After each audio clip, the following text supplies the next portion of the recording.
जी, जी। मेरी ओके आवाज़ आ मतलब रही है? इसके ऊपर हम वेट क्या कर मतलब दो, ये इसका समझ लिया रीज़न मैंने। ये है कि कर दो। उसकी क्या है? रिकॉर्डिंग भूल गया, वेरिफिकेशन के पंगे दिन से निकल गए। अभी मैंने लगा दी है। हुँ। इंट्रो करवा दो और स्टार्ट कर दो। अस्सलाम वालेकुम, मेरा नाम मोहम्मद ज़ैर है और मैं university of engineering and technology का स्टूडेंट हूँ। आज हम एंकर टैग के बारे में पढ़ेंगे। एंकर टैग से क्या करते हैं आप वेबसाइट को इसे लिंकिंग टैग भी कहते हैं, जिससे हम डिफरेंट वेबसाइट्स के साथ लिंक हो सकते हैं और अपने पेज के साथ लिंक हो सकते हैं और ईमेल के साथ भी लिंक हो सकते हैं, ठीक है? इसकी 3 टाइप्स होती हैं एक्सटर्नल, इंटरनल और मेल टू। सबसे पहले हम एक्सटर्नल पढ़ेंगे। तो एक्सटर्नल लिंक में क्या होता है? अभी मैं दोबारा क्रिएट करके दिखाता हूँ।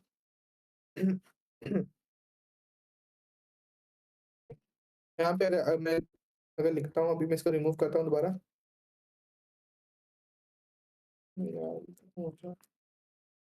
ठीक है?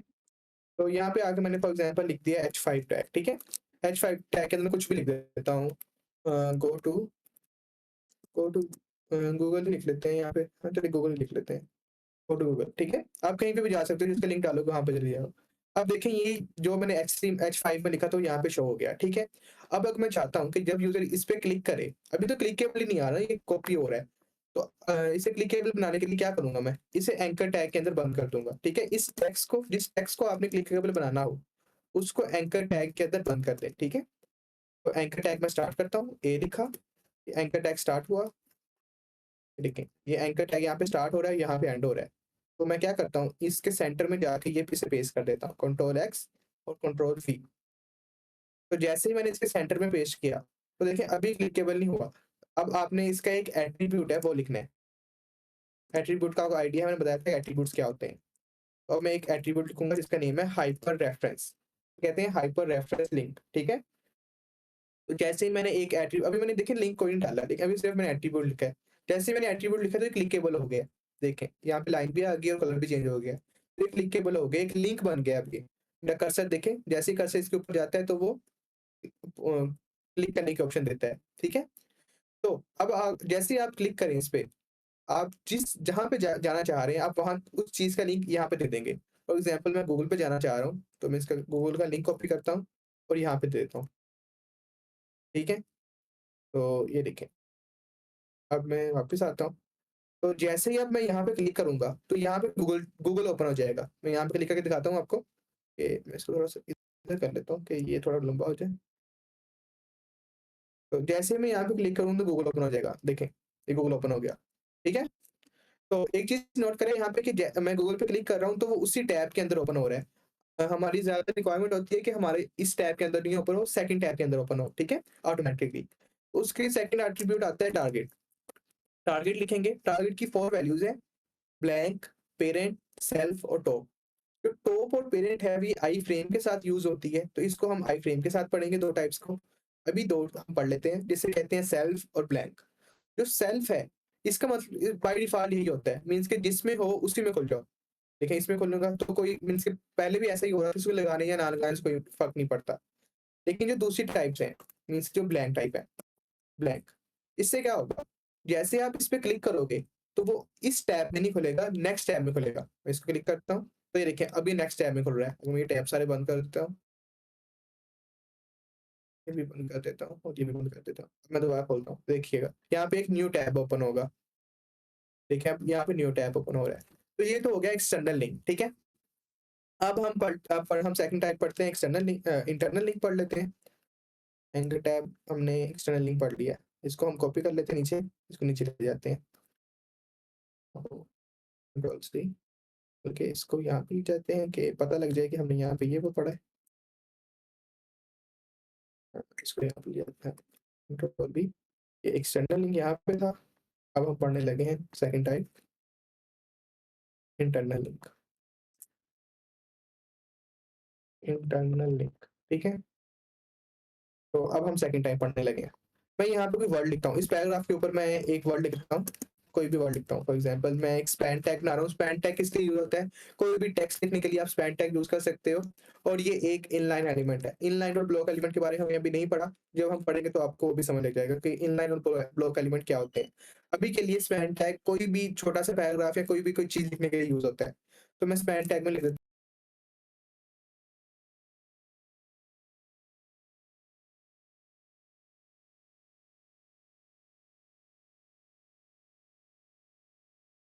मुझे आवाज़ नहीं आ सबको?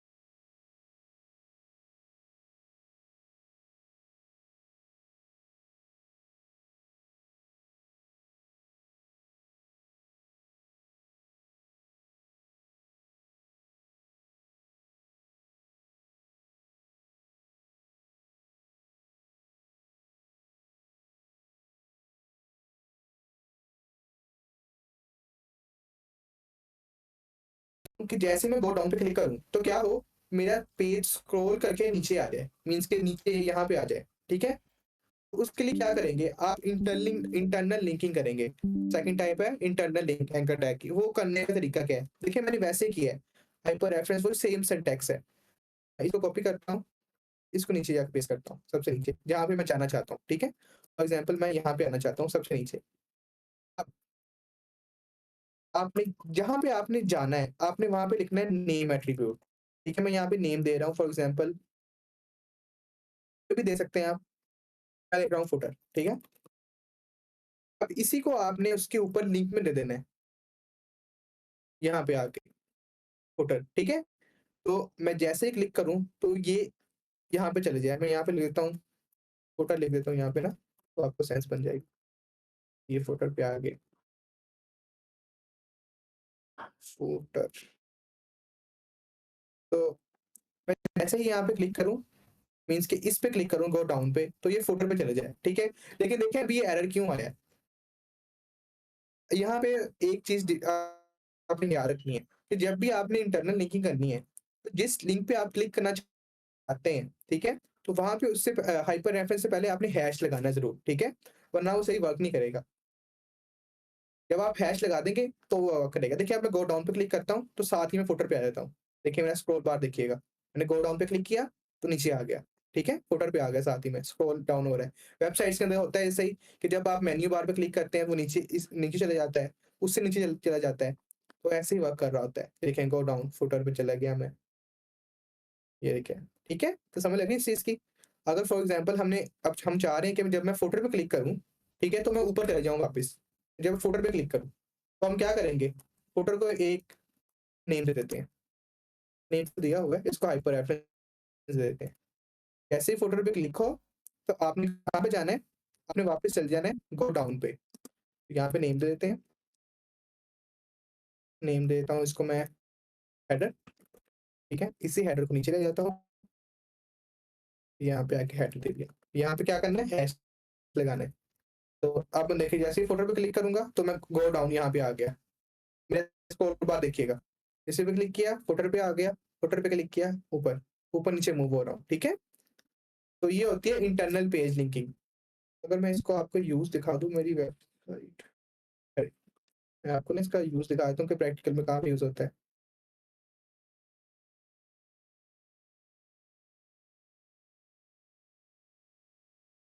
मैंने यूज़ किया हुआ है इसको।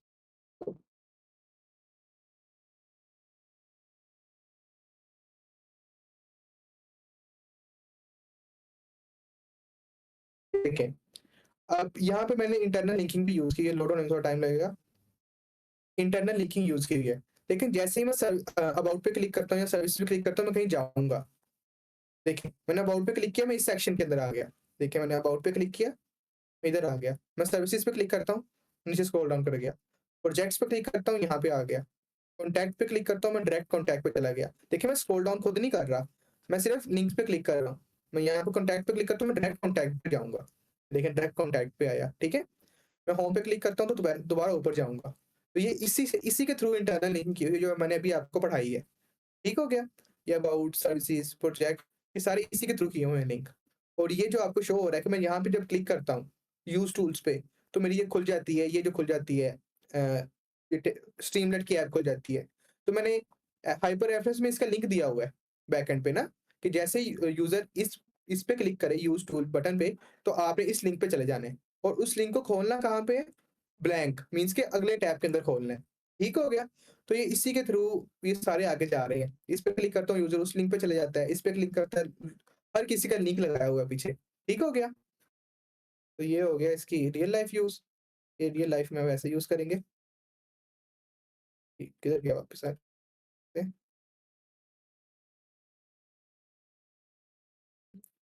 हमने इंटरनल लिंक भी पढ़ लिया, हमने एक्सटर्नल भी पढ़ लिया। अब एक लास्ट टाइप रह गई इसकी मेल टू, वो भी पढ़ लेते हैं। तो कॉपी कर लेता हूँ, नीचे आ जाते हैं। ये सारा ऐसे ही कैसे ही पढ़ेगा, आप देखना हो तो बाद में आके देख सकते हैं। तो हम नीचे आ जाते हैं, एंकर टाइप 3 थर्ड टाइप है,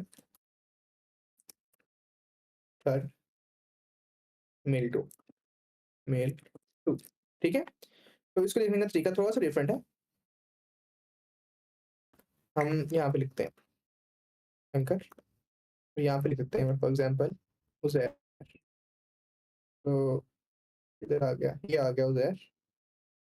थोड़ा बड़ा कर लेते हैं इसे H1 में बंद कर लेते हैं, यहाँ पे हम फ़ॉन्ट से बड़ा कर लेते हैं, फ़ॉन्ट से सबको पता है कैसे बड़ा करते हैं, फ़ॉन्ट टैग लिखना है, इसको कट करना है, इसको इसके अंदर लिख देना है और फ़ॉन्ट टैग में क्या देना है?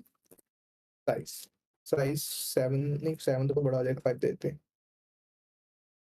5 ये 5 थोड़ा बड़ा होगा, 7 ही दे देते हैं, ठीक है। तो अब मैं चाह रहा हूँ जैसे यहाँ पे क्लिक हो तो मेल ओपन हो जाए, ठीक है? मेल ओपन हो जाए, तो अब आपने यहाँ पे लिखना है मेल टू और यहाँ पे अपनी ईमेल लिखना है। एग्ज़ाम्पल मैं लिखता हूँ उज़ैर यासीन, जो मेरा ईमेल है 395@gmail.com मेल टू, देखें, मैं इस पे क्लिक करता हूँ। जैसे ही मैंने क्लिक किया मेरा ईमेल ओपन हो गया, ये देखें, बंद भी हो गया क्योंकि मैंने सेट नहीं किया हुआ, ये कॉन्फ़िगरेशन होगी मेरी। तो ये हो अब फिर से ओपन हो गया क्योंकि कॉन्फ़िगरेशन करवा रही मैंने इसको इसके ऐप्स के साथ सेट नहीं किया हुआ। ये साइन इन हो रहा है तो लंबा काम होगा, ये साइन इन करेगा। है, हमने जो सीखना था वो तो हमने सीख लिया कि जैसे ही हम इस पे क्लिक करेंगे, इधर गया हमारा यार, ये, तो हमारा ईमेल ओपन हो जाएगा, ईमेल सेंडर ओपन हो जाएगा। ठीक है? नीचे देखिए आ भी रहा है, मैं स्क्रॉल डाउन यहाँ पे नीचे लेफ्ट साइड में देखिए नीचे ये ब्लैक हल्का सा ब्लैक में आ रहा है, ये देखिए लिंक, इस पे क्लिक करता हूँ तो उसका लिंक आ रहा है, जहाँ पे हम जाएँगे। इस पे क्लिक करता हूँ, इसका लिंक आएगा, ठीक है? गो टू गूगल पे क्लिक करता हूँ, तो सिर्फ होवर कर रहा हूँ, क्लिक नहीं कर रहा, एक google.com पे जाएगा ये, ठीक है? तो ये हो गया मेल टू लिंक। हमने तीनों टाइप्स ऑफ लिंक्स पढ़ लिए, अब हम पढ़ते हैं टेबल टैग। जो भी क्वेश्चन होगा मैं आपसे पूछ लूँगा अभी थोड़ी देर बाद। अब हम टेबल टैग पढ़ लेते हैं, जो भी कोड होगा इसमें पड़ा होगा एंकर टैग का, ठीक है? अब हम टेबल पढ़ लेते हैं, तो टेबल के लिए हम आमिर भाई दूसरी जो फाइल अब ओपन तक कर लेते जिसने हैं। पढ़ा है उसके बारे में सवाल करने देना। मैम लेक्चर लंबा हो जाएगा।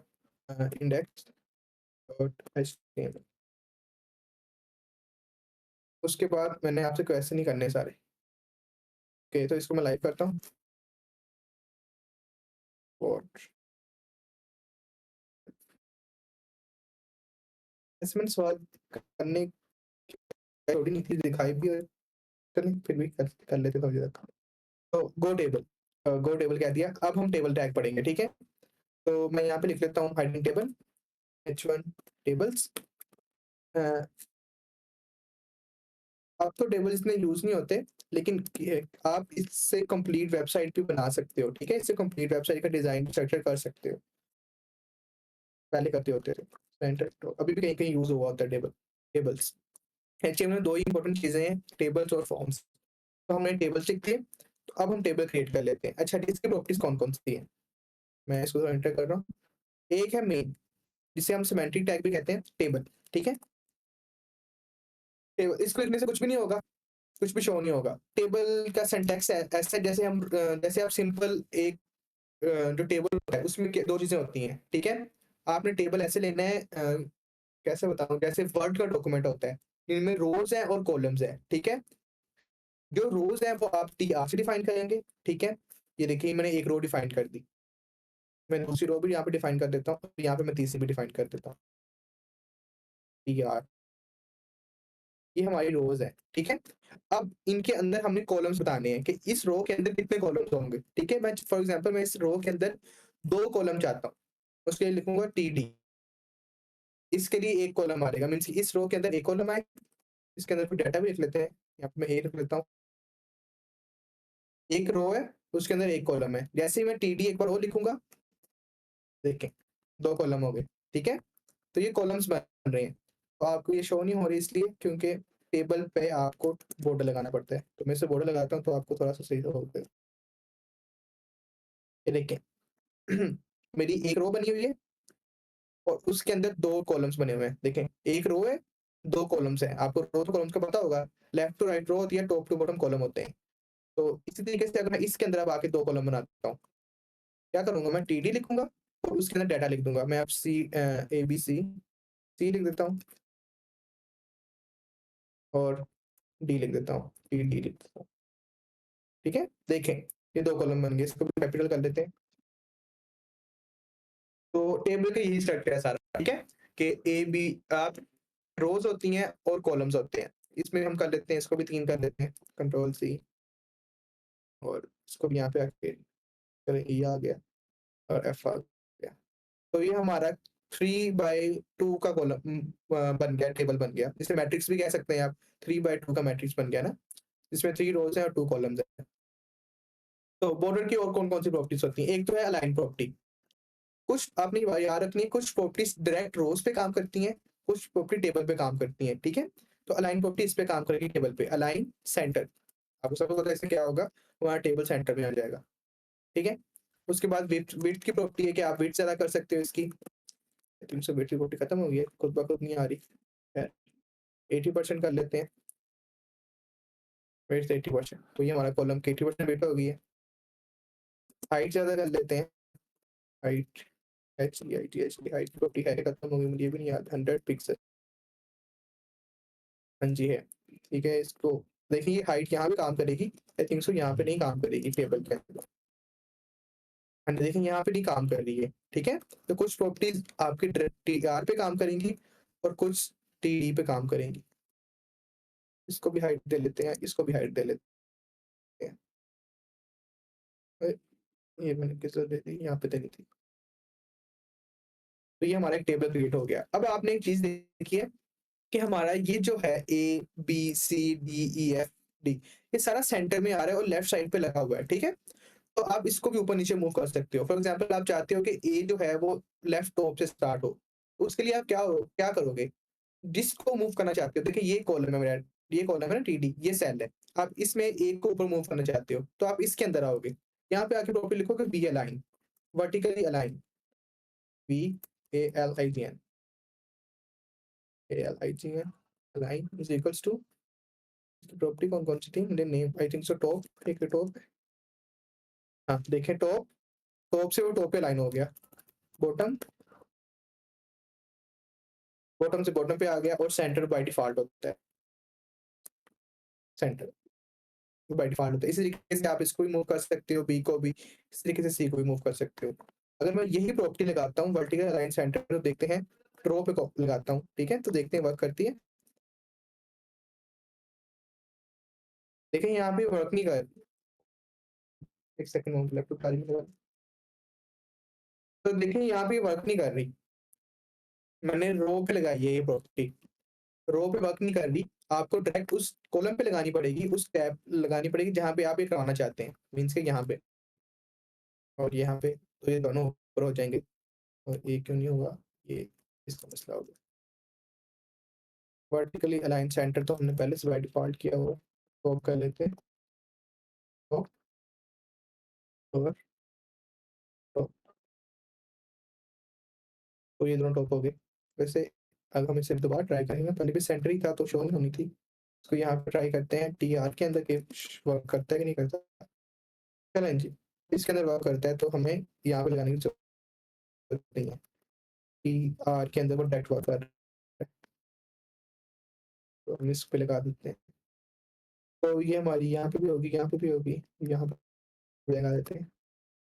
तो ये हमारा वर्टिकल अलाइनमेंट देख लिया। अच्छा जी, इसमें अब 2 प्रॉपर्टीज़ काफ़ी ज़्यादा इम्पोर्टेंट है, थोड़ी कन्फ्यूज़िंग भी है। अगर मैं यहाँ पे एक साइड का कॉलम रिमूव कर देता हूँ, फॉर एग्ज़ाम्पल ए, बी, सी और डी को रिमूव करता हूँ। मैं यहाँ पे डी को रिमूव करके दिखाता हूँ। मैंने डी को रिमूव कर दिया। लेकिन डी को जैसे ही रिमूव किया तो यहाँ पे एक ब्लैंक स्पेस आ गई है। तो अगर मैं सी में कुछ ज़्यादा चीज़ें लिखूँ, फॉर एग्ज़ाम्पल मैं सी में लिख देता हूँ लोडियम, ये देखें, वो स्पेस कवर नहीं हो रही, वो स्पेस वैसी की वैसी ही है। मैंने डी को रिमूव भी कर दिया है, तो वो वैसी की वैसी ही स्पेस है। तो इस प्रॉब्लम के सॉल्यूशन के लिए आपको यूज़ करना पड़ता है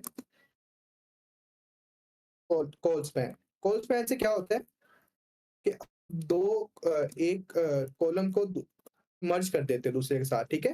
जो रिमूव हुआ होता है। जैसे कॉल स्पैन देखिए क्या हुआ, अब उसने उसकी भी जगह ले ली जो रिमूव हुआ था। एक कॉलम, दूसरा कॉलम, यहाँ पे एक कॉलम टोटली, तीसरा और चौथा। मैं इसको दोबारा रिवाइज़ करता हूँ, देखें कहाँ पे ये प्रॉब्लम कहाँ पे आती होती है, मैं फिर से दिखाता हूँ। देखिए मैंने एक कॉलम को रिमूव कर दिया, ठीक है? लेकिन फिर भी ना ये होना तो ऐसा चाहिए था ना कि ये कॉलम उसकी जगह ले लेता, मीन्स कि एक कंप्लीट रो बन जाती, लेकिन ऐसा नहीं हुआ। डाटा भी डाल के दिखा देता हूँ, ऐसा नहीं हुआ। इसने एक्सपैंड तो हो रहा है लेकिन ये एम्प्टी जगह यहाँ पे रह रही है। तो इस प्रॉब्लम को रिज़ॉल्व करने के लिए एक प्रॉपर्टी है जिसका नेम है कॉल स्पैन, ठीक है? आप इस कॉलम पे आके, इस पे आके जिसमें आपने डाटा डाला है, उस पे आके लिखोगे कॉल स्पैन, ठीक है? कॉल स्पैन से क्या होगा, कॉल स्पैन 2 मीन्स कि जितने कॉलम को आप मर्ज करना चाहते हो, मैं 2 कॉलम्स को मर्ज करना चाहता हूँ। एक जो मैंने रिमूव कर दिया उसको और एक जो मेरा अपना है, ठीक है? तो मैंने 2 लिखा है तो साथ ही वो मर्ज हो गया, ठीक है? तो देखो वो स्पेस खत्म हो गई है। ओके हो गया, ये हो गया कॉल स्पैन। इस तरीके से रो स्पैन भी है। फॉर एग्ज़ाम्पल अगर मैं इसको कॉपी कर इसी टेबल को कॉपी करके नीचे ले आते हैं, मैं कॉल स्पैन पढ़ लेते हैं। ये टेबल मैंने कॉपी कर लिया, इसको मैं ऐसे रहने देता हूँ, यहाँ पे आके H1 के रो स्पैन दे देता हूँ, रो स्पैन और यहाँ पे पेस्ट कर देता हूँ। ठीक है, तो ये हमारा रो स्पैन का है। तो अब हम क्या करते हैं, वापस आ जाते हैं अपने इनिशियल स्लाइड पे जहाँ पे हम थे। अब तो रो स्पैन भी समझा दें। तो अभी भी 2 टीटी कर लेते हैं दोबारा, जैसे हमारा पहला टेबल था, टी और डी। तो अब देखें, ये हमारे फिर से वही टेबल आ गया। अगर मैं अब ई टेबल को रिमूव करता हूँ, देखिए मैं ई टेबल को रिमूव करता हूँ, तो होना तो ये चाहिए कि सी टेबल को नीचे एक्सपैंड होना चाहिए। लेकिन क्या होगा, एफ टेबल इस साइड पे आ जाएगा और यहाँ पे एम्प्टी स्पेस बन जाएगी। मैं अब ई टेबल को रिमूव करके दिखाता हूँ आपको।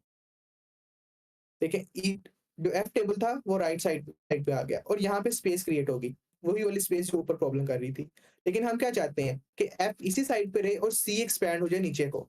उसके लिए अब क्या करेंगे, जिसको आप एक्सपैंड करना चाहते हैं, हम सी को अब हम रो वाइज़ एक्सपैंड करना चाहते हैं कि वो रोज़ वाइज़ एक्सपैंड हो। तो हम सी में आके लिखेंगे रो स्पैन 2, देखेंगे जैसे सी में रो स्पैन 2 लिखा, तो एफ वापस चला गया अपनी जगह पे और सी एक्सपैंड हो गया। देखें ये एक कॉलम है, सॉरी एक रो है, ये दूसरी रो है, ये तीसरी रो है, ठीक है? इसमें हमने एक कॉलम रिमूव कर दिया था तो उसकी जगह अब सी ले रहा है, इसको हमने रो स्पैन 2 की। तो ये होगी रो स्पैन, ये हो गया कॉलम स्पैन, ठीक है? ये 2 इंपॉर्टेंट प्रॉपर्टीज़ हैं, इसी के थ्रू आप सारा काम करते होते हो। अच्छा, आखिरी 2 प्रॉपर्टीज़ भी पढ़ लेते हैं, सेल पैडिंग और सेल स्पेसिंग। अच्छा जी, अब देखिए हमारा ए, बी, सी और एफ जो है, वो हमारे सेल के साथ बहुत ज़्यादा अटैच है। तो इनको राइट साइड पे थोड़ा-थोड़ा मूव करने के लिए उसके लिए प्रॉपर्टी आती है सेल पैडिंग। उससे क्या होता है कि आप लिखोगे, टेबल में जाके लिखोगे, अच्छा ये प्रॉपर्टी टेबल की है, सेल पैडिंग, ये देखिए सेल पैडिंग और इसकी प्रॉपर्टी हम लेते हैं पिक्सेल्स में, 10 पिक्सेल। ये वर्क नहीं किया, अच्छा 10 सेल पैडिंग, स्पेलिंग से देख लेते हैं, यही स्पेलिंग है कि स्पेलिंग चेंज है? 1 2 मैं किस पे लगा रहा हूँ? नीचे वाले पे लगा रहा हूँ, ऊपर वाले पे लगा रहा हूँ? फिर से देखते हैं, 10 पिक्सेल, ये देखिए ये वर्क कर रहा है। सेल पैडिंग 10 पिक्सेल, देखिए अगर मैं इसको रिमूव करूँ अभी, तो हमारा सारा डाटा कैसे टेबल्स के साथ लगा होगा। लेकिन अगर मैं इसमें वापस ले आऊँ, तो मैंने 10 पिक्सेल की स्पेस दी है, तो ये लेफ्ट, राइट, टॉप, बॉटम से 10 पिक्सेल मूव हो गए, ठीक है? आप ऐसा नहीं कर सकते कि आप लेफ्ट से मूव करो, टॉप से रिमूव करो, इसमें अभी ये कैपेबिलिटी नहीं है। आप उस सीएसएस के थ्रू कर सकते हो। लेकिन सेल पैडिंग क्या होगा कि आप चारों साइड पे 10 पिक्सेल की स्पेस दे दोगे, तो वो मूव हो जाएगा। अब ये स्पेस तो होगी इंटरनली। अगर आप एक सेल को दूसरे सेल से दूर करना चाहते हो, तो उसके लिए cell spacing, cell spacing, S-P-A-C-I-N-G, S-P-A-C-I-N-G, I think यही स्पेलिंग है। चलिए देख लेते हैं। इसको भी 10 पिक्सल करके देखते हैं। ठीक है, एक सेल की दूसरे सेल से स्पेस होगी 10 पिक्सल, ठीक है? तो ये 2 प्रॉपर्टीज थी, सेल पैडिंग और सेल स्पेसिंग। सेल पैडिंग से क्या होगा, टेक्स्ट आपका मूव होगा इंटरनली, और सेल स्पेसिंग क्या होगा, एक सेल दूसरे सेल से मूव हो जाएगा। अगर हम यही दोनों प्रॉपर्टी इस पे लगाते हैं, इस पे आके लगाते हैं, ये दोनों प्रॉपर्टी यहाँ से कॉपी करते हैं और नीचे वाले टेबल लगाते हैं, ये इस पे टेबल पे आके लगाते हैं, तो इफेक्ट देखिए क्या होता है।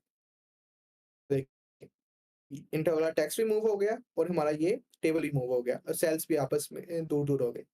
ये रो स्पैन हो गया, कॉलम स्पैन हो गया, सेल पैडिंग होगी, सेल और कौन-सा रह गया, एक और होता था कैप्शन। अगर आप अपने टेबल की कैप्शन डालना चाहते हो, कैप्शन क्या होगी कि आप जो उसमें लिखोगे वो यहाँ पे शो होगा इसके सेंटर में। फॉर एग्जांपल ये टेबल मैं कह रहा हूँ स्टूडेंट्स का टेबल है, तो इसमें मैं कैप्शन डाल देता हूँ। मुझे ये नहीं याद कि कैप्शन टेबल डालते कि बाइट डालते हैं। कैट डाल के देखते हैं बाइट पहले। कैप्शन, कैप्शन स्टूडेंट लिखता हूँ उसमें मैं, स्टूडेंट्स, STUDENT, स्टूडेंट्स, मैं स्टूडेंट के स्पेलिंग भूल गया, टीचर लिख रहा हूँ मैं। TEACH या टीचर।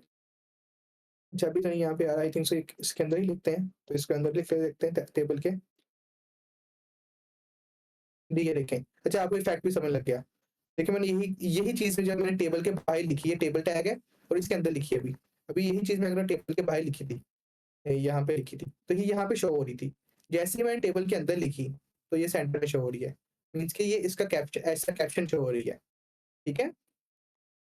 अगर हम ऊपर वाले टेबल को दे दें, इस कैप्शन दे के देखते हैं। टेबल के अंदर आना है, यहाँ पे आके कैप्शन, ये खुद ही आई थी वैसे कैप्शन, स्टूडेंट्स, ये आगे स्टूडेंट्स कर लेते हैं इसको। तो ये कैप्शन टैग हो गया, टीचर टैग हो गया। थिंक सो यही होते हैं, आई थिंक सो TH भी होता है, टी हेड स्टूडेंट आईडी। नहीं, अच्छा जी, एक TH भी होता है, TH से उसको समझ लग रहा है कि क्या हो रहा है।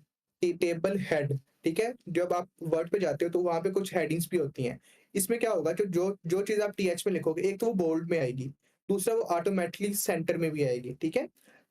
देखिए ऑटोमेटिकली सेंटर में, ऐसे मैंने सेंटर में नहीं किया। अगर मैं यही चीज़ TD में लिखता हूँ, देखिए मैं यही चीज़ TD में लिखता हूँ, तो ये ऐसे आ रही है स्टूडेंट आईडी, ठीक है? अब मैं इसको TH में कन्वर्ट करता हूँ, तो देखिए बोल्ड भी हो जाएगी और सेंटर में भी आ जाएगी। देखिए बोल्ड भी होगी और सेंटर में भी आ गई, ये ऐसा हेडिंग आई है। ओके हो गया, तो TH भी होता है। बाकी यही इंपॉर्टेंट टैग्स हैं इसके, इसके अलावा कोई नहीं है। मुझे देख लेने डॉक्यूमेंटेशन, एक बार देख लेते हैं हम। डॉक्यूमेंटेशन वापस आते हैं, इसको हम बड़ा कर लेते हैं। एंकर टैग हमने पढ़ लिया, टारगेट भी पढ़ लिया। उसमें टारगेट क्या करता है, target attribute specifies where to open the linked document, ठीक है? ये तो हमने देख लिया कि हमने लिंक डॉक्यूमेंट कहाँ पे ओपन करना है। उसके बाद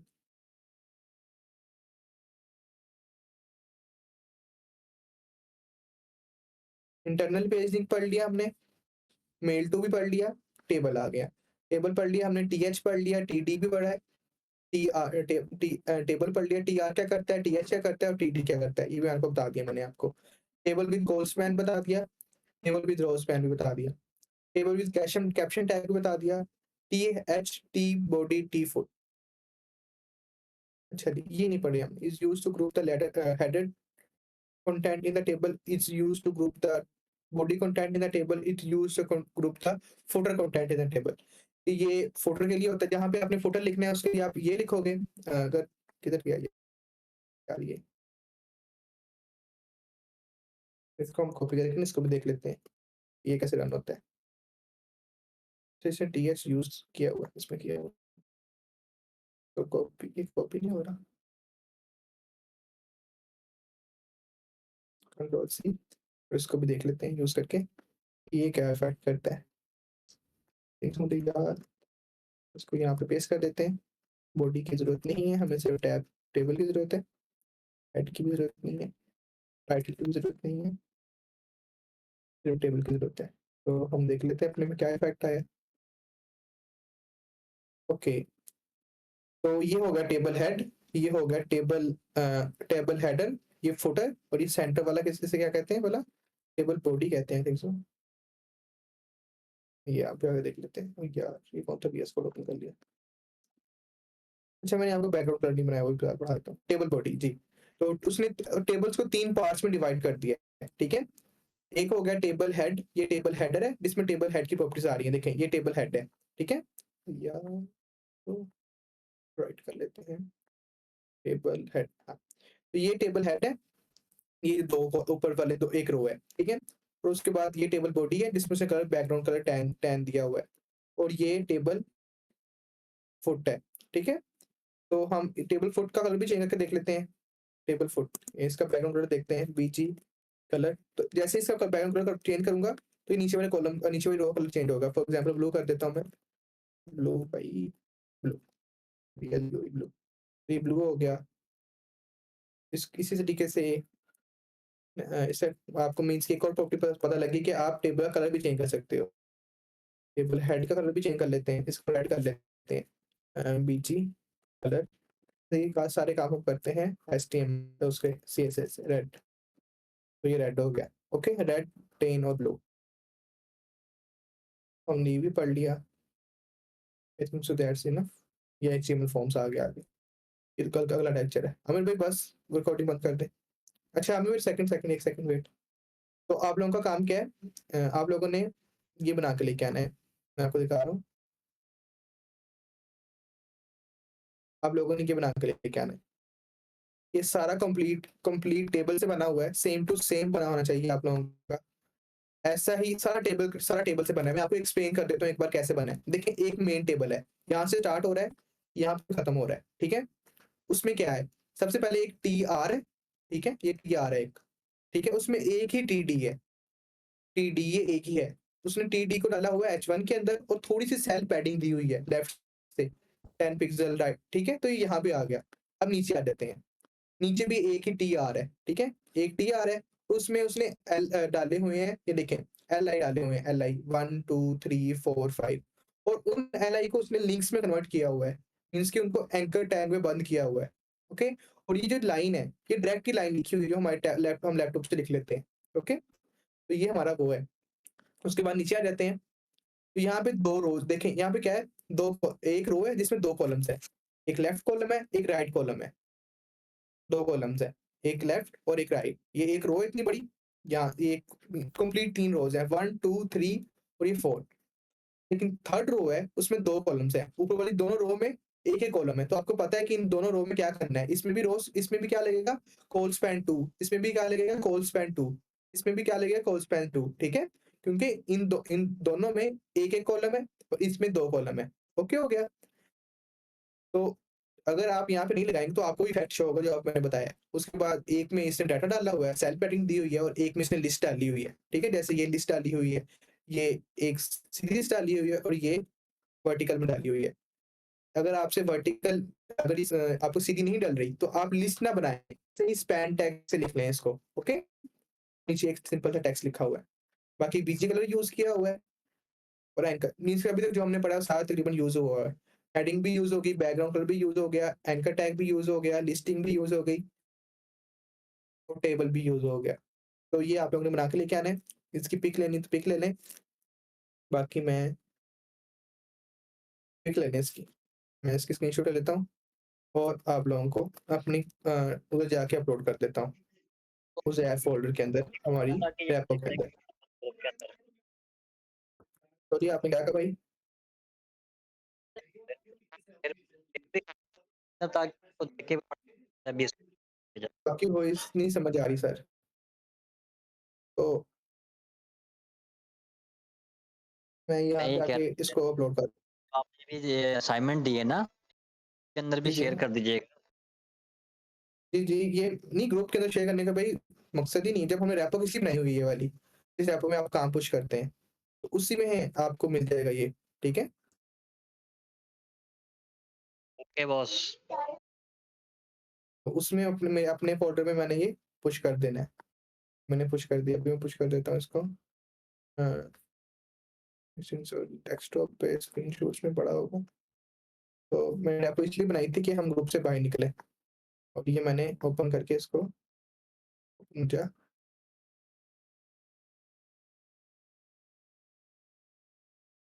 चेंज